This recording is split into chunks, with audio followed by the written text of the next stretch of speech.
Gabby Bell. I really wanted to talk about Gabby Bell because Gabby Bell is really good. She's just like a straight up just good YouTuber. No moi, it's Joinen, and today I will be critiquing your YouTube channels. I asked you guys on Twitter to send through your YouTube channels for me to critique, and you did. A lot of you sent through your channels. Now, there's something I want to say first before we get into it. Look, I'm not some like big massive YouTuber that has all the answers, and I'm not claiming to be. I just think there's something to be said for getting advice from someone that is maybe a bit bigger, but not massive. Like, I personally feel like I would get more out of advice from someone with, 1 million subscribers than a PewDiePie with 100 million, because you're just tackling different issues with your content, and you're at a different stage in your career. Maybe some of the advice I have will be relevant to some of you guys, more so than if I had millions of subscribers. So not only that though, even if we assume that I know absolutely nothing about what I'm talking about, even then it's probably still good to just get a fresh set of eyes on your content, I suppose. That all being said, I'm still gonna give quite intentional actionable advice, because I don't think this is very helpful if I'm just like, oh yeah, good.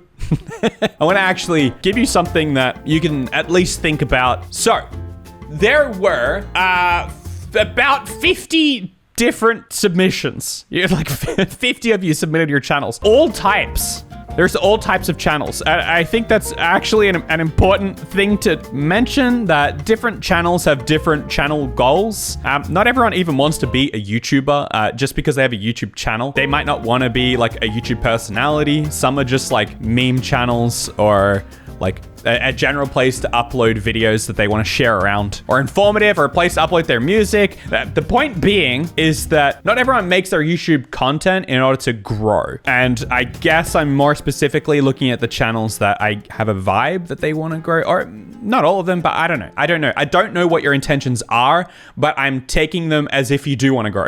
But with that in mind, there are some important things for everyone with a YouTube channel. You must know which one of these categories you fall into. You don't want to be just like uploading memes onto your YouTube channel, hoping to become a YouTube personality. You can do that. There are some people that I guess have done that and taken that path. I just think that for the sake of like intentional growth, it won't be helpful. It's perfectly fine to have like a meme channel, even if you want to grow the meme channel, but like you just want to know what it is, why you're on YouTube, and where you're planning to go, just so that you can be very deliberate with your uploads and the time you spend on making the videos. Now, I think there'll be a lot of general sweeping advice kind of like that. I guess that'll come up, so we might as well just get into some examples. I have notes, guys. I've actually looked through these channels beforehand, and I've taken some notes, so I'm sorry if I'm kind of looking at my notes to see what I've written, but somewhat randomly picking these channels. I don't know. It's a bit of a mixed bag. First up, we have Aquatic with the triple T.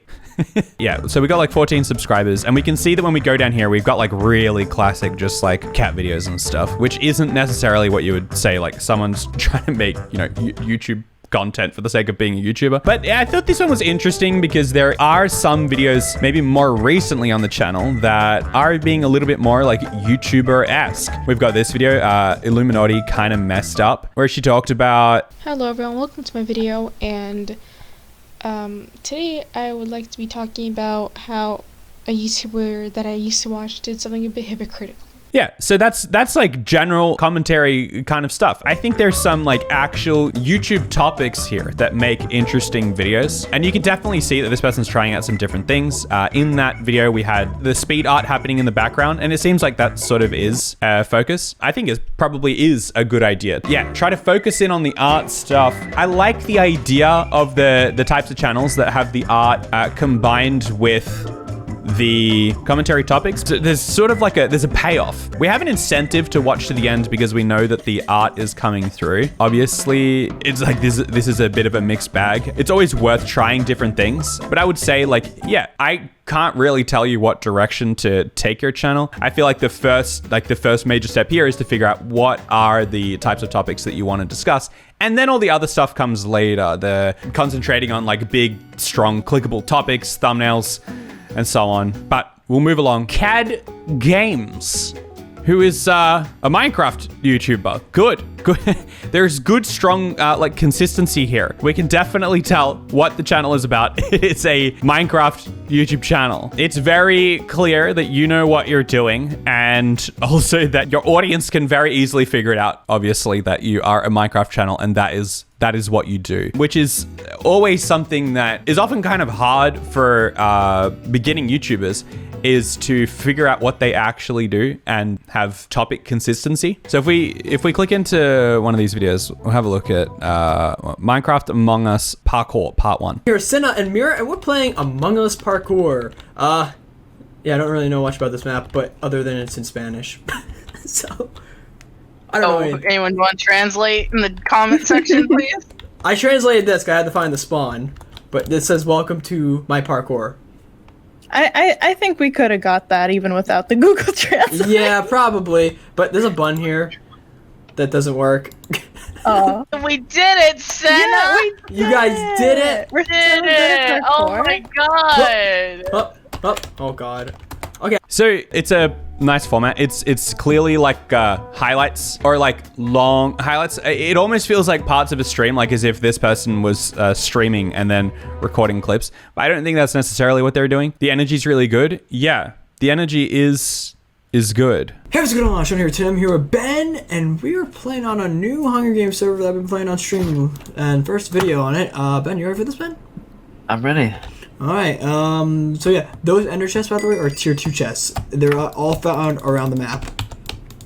Yeah, so it's very apparent, I guess, that each one of these videos is sort of like it's a game mode that he's set up, and he's playing a round of the game. Some broad advice that I would give to gaming channels, or actually YouTube channels in general, but it definitely is often more applicable to gaming channels. I would avoid segmented videos or series where we have video games, Hunger Games number 46, Bed Wars number 35. Obviously, that is contentious advice. Not everyone is going to agree with me on that. A lot of very big channels have many part series. All I'm saying about it is that I feel like it's difficult to grow with videos that are in many parts. And there's a few reasons why I wouldn't recommend it. The obvious answer is that viewers would kind of feel like clicking onto Hunger Games game 46 for the first time. That do they need to go back and watch all 45 other videos, or like they kind of feel like they're missing out on some sort of context, which may lead people away from clicking on that specific video. But I feel like more importantly, when you are doing part 46 of your Hunger Games game style, you're only putting out one idea out of 46 videos. And this may introduce a whole new way of thinking about YouTube for some of you out there. But how YouTube works is that every video itself needs to be an idea. I mean, of course, every video is an idea, right?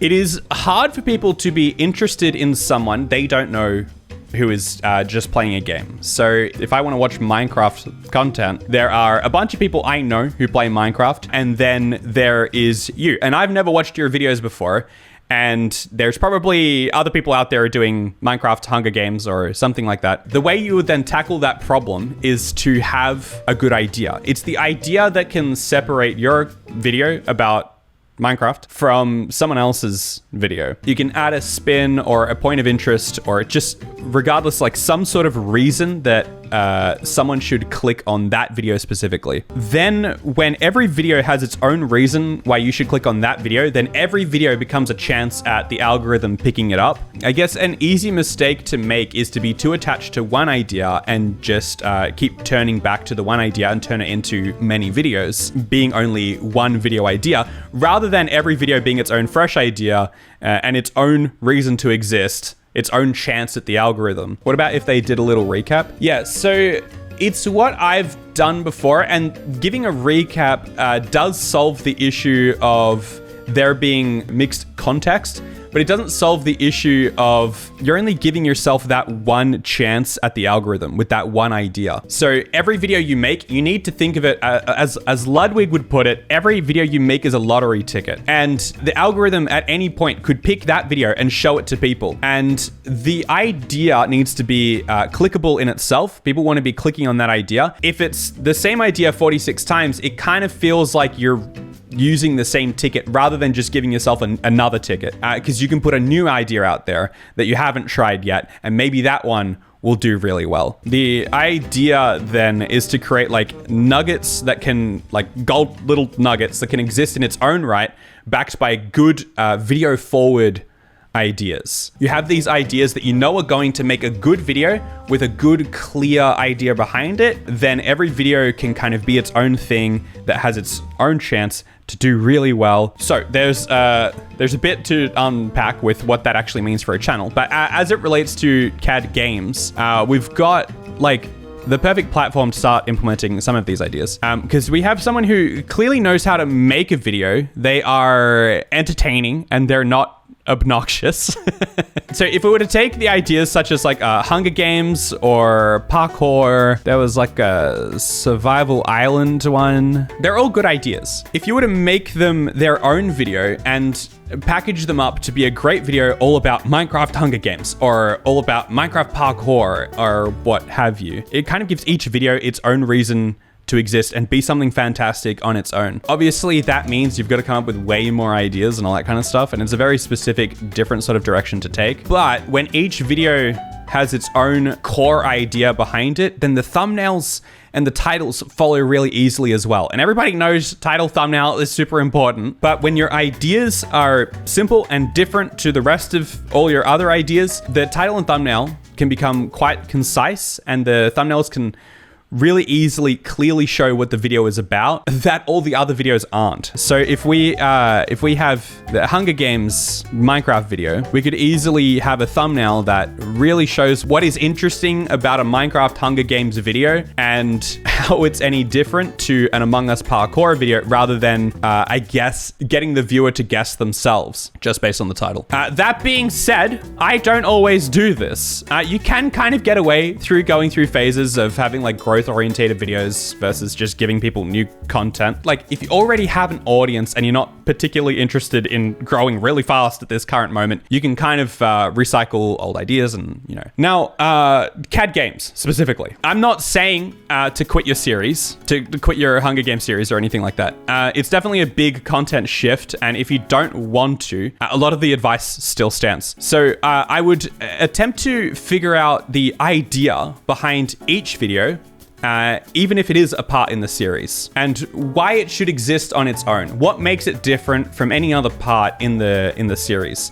And then sell that idea to the audience. Make it obvious in the title and the thumbnail why this episode is important. That would include things like a very clear, concise title about the idea behind this episode, or it doesn't have to be necessarily the idea, but something major that happens, and then have a thumbnail that reflects that moment and that really makes people interested in finding out more about that moment, or specifically that episode. So yeah, I can see here in your title that it's the final HIVE Hunger Games. I would, if you were going to include Minecraft Hunger Games game number 46 in the title every time, which I would argue to get rid of because it should almost be implied. If you want them in a series, a playlist is a good way to do it. But either way, I would still put the second part of your title first. So a new SG server or the final HIVE Hunger Games, I would put that first before the rest, so that we can actually see what is this episode compared to every other episode. What is the clear idea behind this video? Okay, hopefully there was something some sort of interesting takeaway there. Do you have any tips for keywords and titles? No. Yeah, my tips is don't worry about them. It's such a trap to get into putting your keywords in titles. It will dull your titles down. Your titles, you need them to be short and snappy and punchy and tell you exactly what this video is about, or more importantly, why you should click on this video. Dialing your titles down with keywords, it's not so important. Most people aren't finding you through search. I just honestly wouldn't worry about it. YouTube categorizes your videos based on what other videos that person is watching and all that kind of stuff, and a whole bunch of other cues, rather than specifically what word is in the title. Don't think about that at all. Only think, how can I make a title that makes people want to click on this video? Pulse JP, friend of the show. If you're not following Pulse JP on Twitch, then you should. And maybe you didn't know that he had a YouTube channel. So you should definitely subscribe to that. Now guys, it says I'm not subscribed. This is my burner account. It's not my main account, okay? It's an interesting case here, and I wanted to talk about this one specifically because this here is a Twitch streamer with a YouTube channel. A lot of content I have created live in the exact same way as what Pulse is doing here. Which, if you are a Twitch streamer and you are not doing this, do it. Do it! You simply must. Not just for the sake of diversifying, but also for the sake of your growth on Twitch. It's very hard to grow organically on Twitch. Weirdly enough, it's comparatively much easier to grow on YouTube and in turn grow your Twitch channel through that. But don't take my word for it. Maybe take the word of the most subscribed person on Twitch, Ludwig, because he said it in his video about growing a Twitch channel. He says exactly that.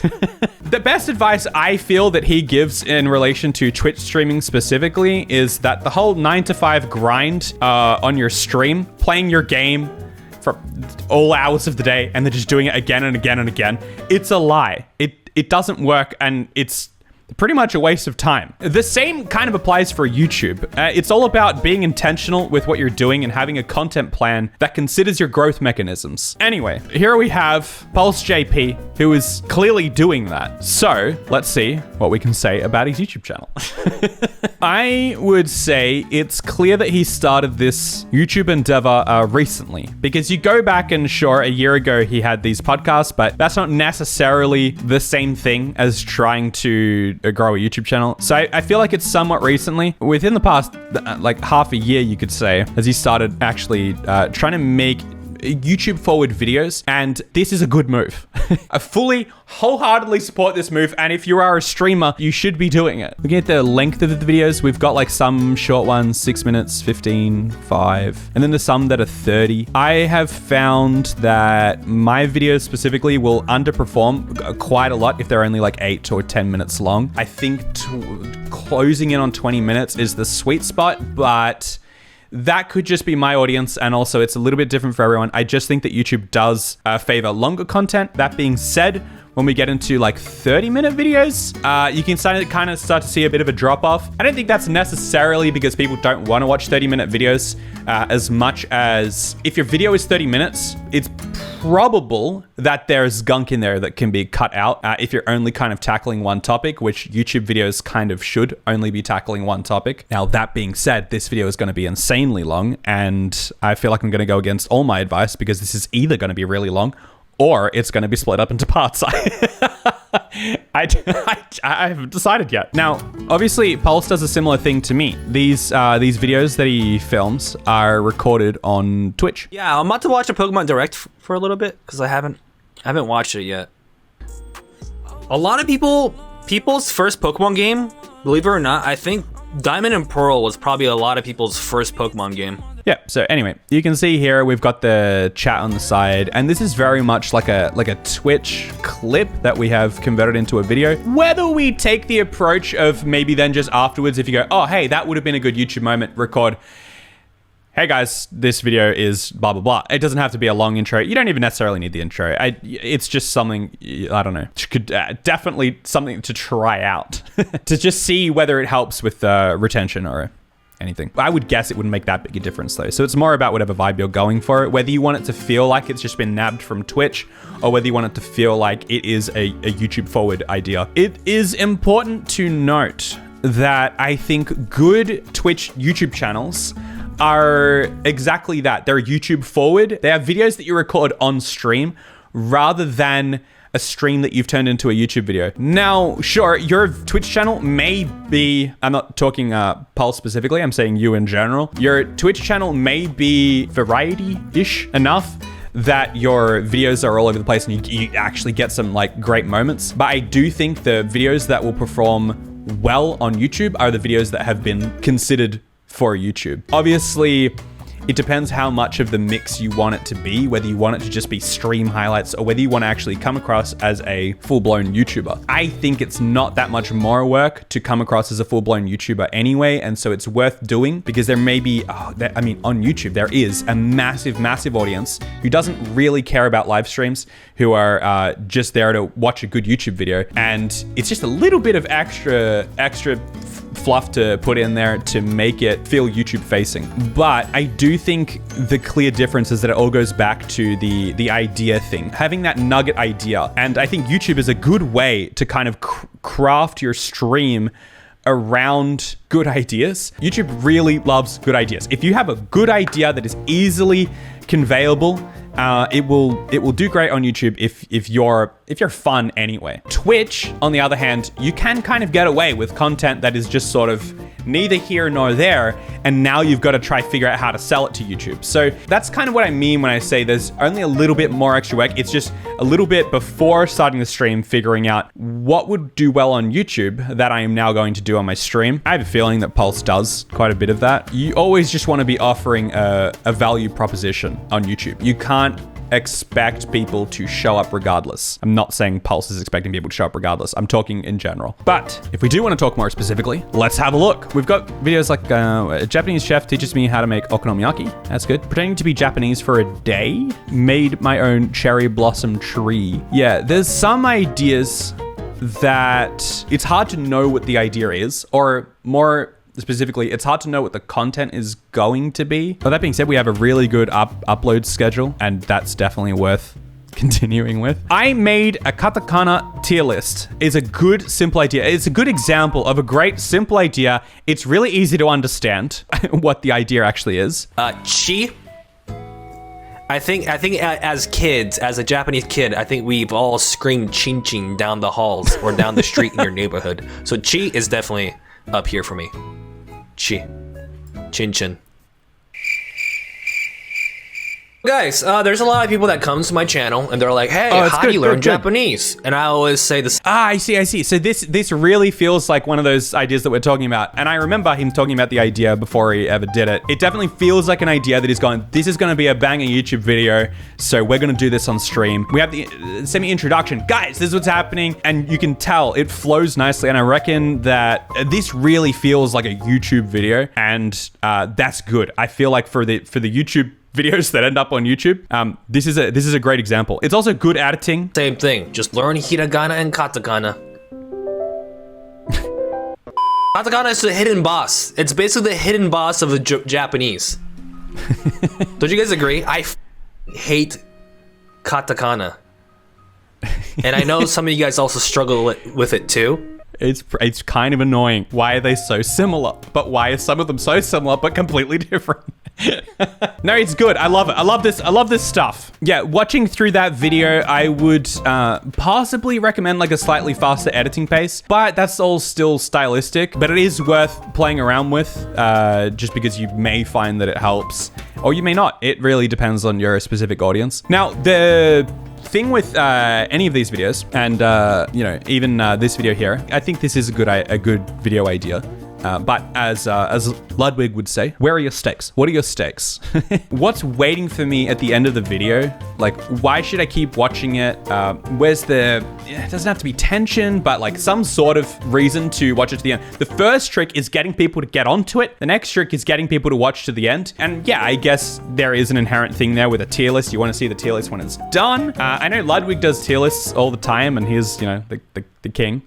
But I still feel like the tier list format needs a twist, something to really keep people watching to the end. And I mean, that could be anything. Like, it could be something pretty easy. As a whole, I reckon there are some like good, clear, concise ideas that katakana. Japanese chef teaches me how to make okonomiyaki. That is a very like straightforward. You can grasp that. Obviously, I find the thumbnail hard to grasp. Maybe the idea still needs more reason to click, like something to turn it from good content into a good clickable idea.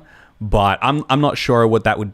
Oh, sorry, I wasn't showing it. I'm not sure what it would be. Maybe it would require more brainstorming. As a whole, though, Pulse makes good content. Now, yeah, the titles and thumbnails are good. They're on a good track.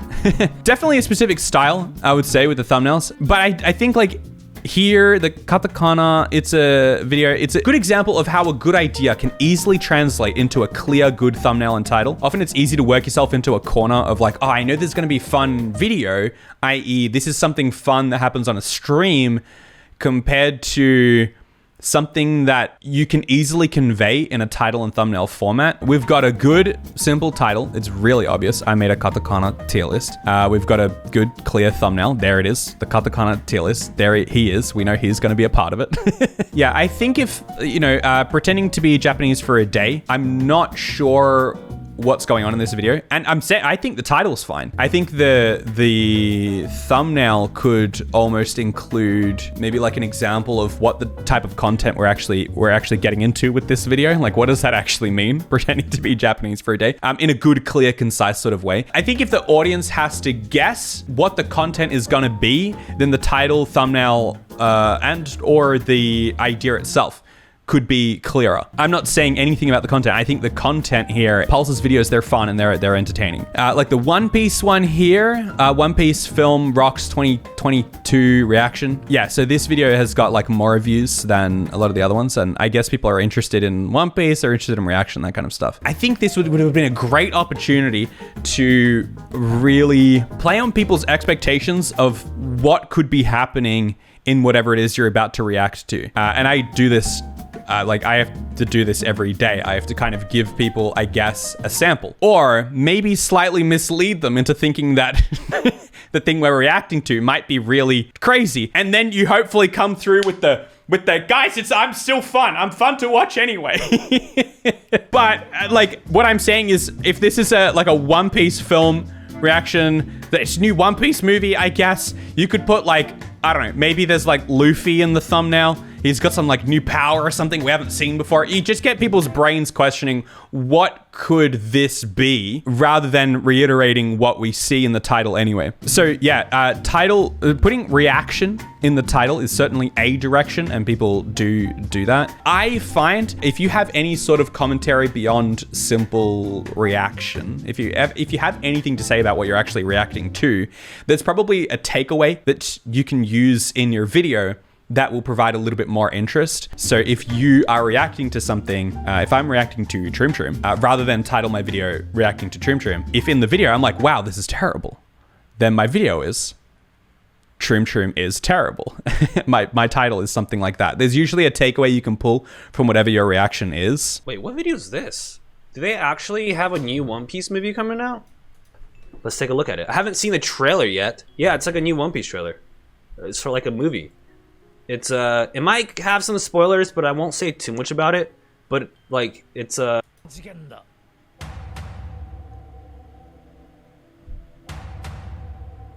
One Piece movie takes forever. Wait, hold on.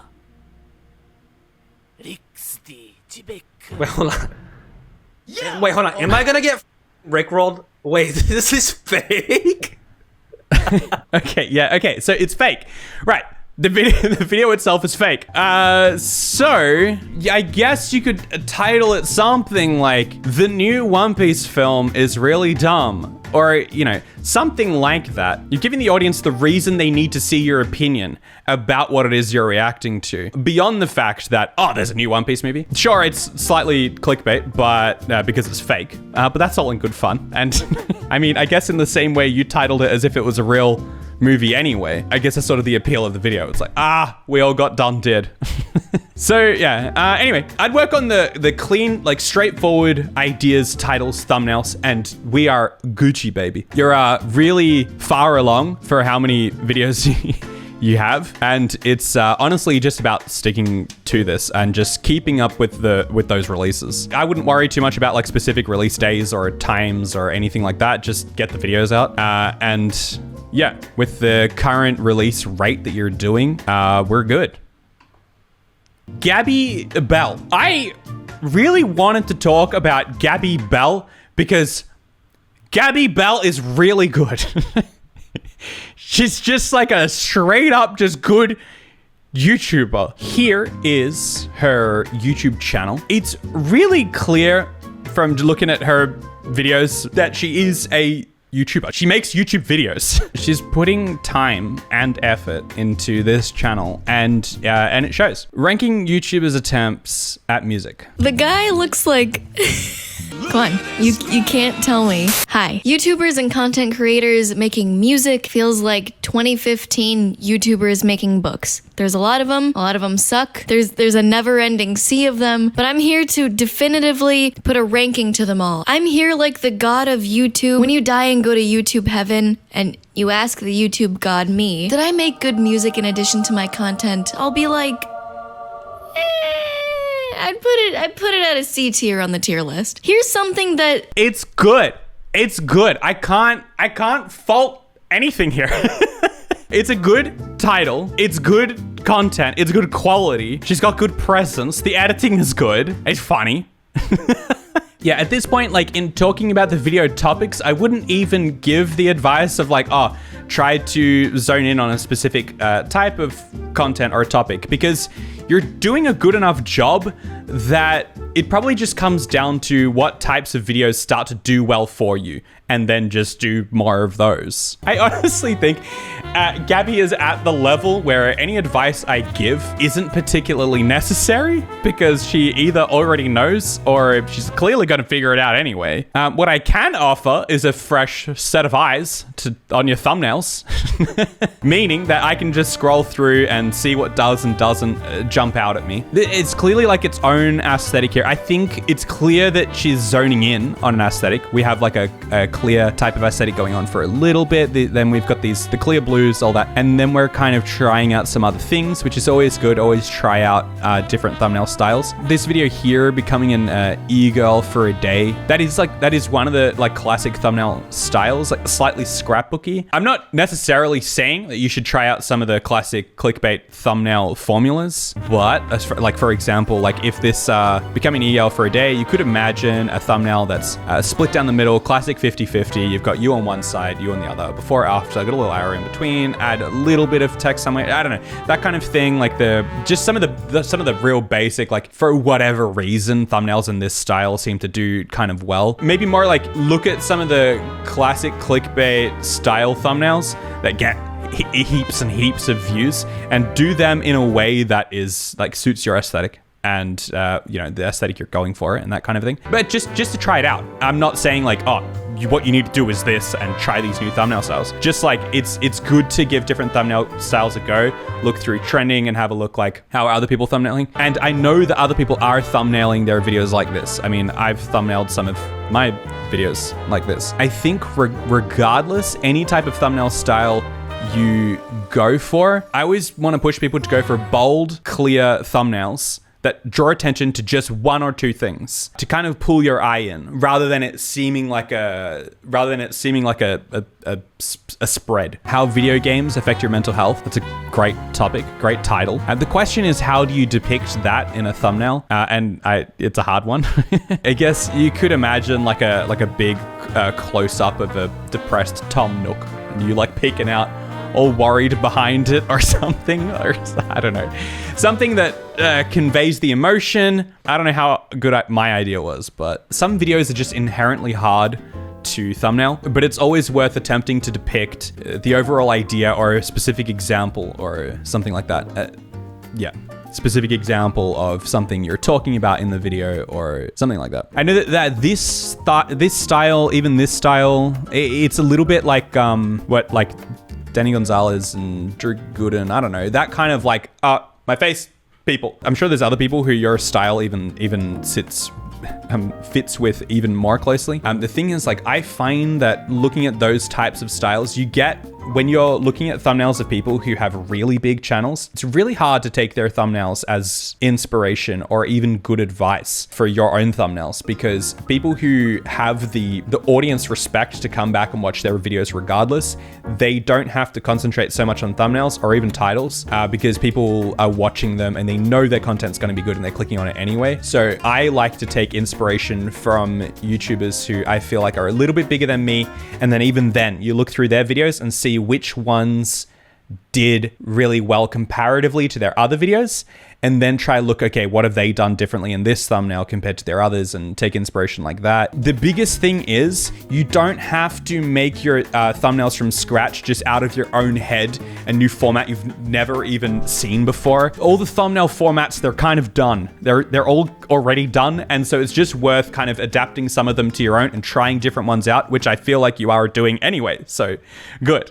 With all that, thumbnails are like one of those like infinite, you can always be experimenting with everything. And I'm not even saying that thumbnails are gonna help you grow any bigger. Maybe your thumbnails are perfect already. Because I think the most important thing here with your channel, Gabby, is that what you need to do is look at what you're doing and just figure out how you can do more of it. Figure out how you can grab what you're doing and do it more often. Because if you can manage to get these videos out at this quality at a fairly good rate, you're golden. You'll be huge. It's not an if, it's a when. Okay, anyway, and lastly, we have here Sevi. Yes, my YouTube editor. If you didn't know. Now, let's look at all of your videos. Right, so my advice on how to grow this YouTube channel would be release more videos. Or for me to say, go and subscribe to him. So yeah, go and do that. Do it! So, yeah, geez, I don't know how long this was. How long was this? Okay, geez, long video. I wonder what that means for the video. Anyway, weirdly enough, we filmed this live, despite the fact that it was just me ranting. Typically, we have very much interaction and we chat and we hang out. So if you guys want to do that, and you guys can ask me all sorts of questions. If you have a YouTube channel, come into the chat and ask me questions because I can't help but answer them. Plus, if you guys want more of these videos, let me know. Lemon carton bottle. You can get a lemon carton bottle. That's it. That's the only call to action, other than everything else I've said in this video. Bye.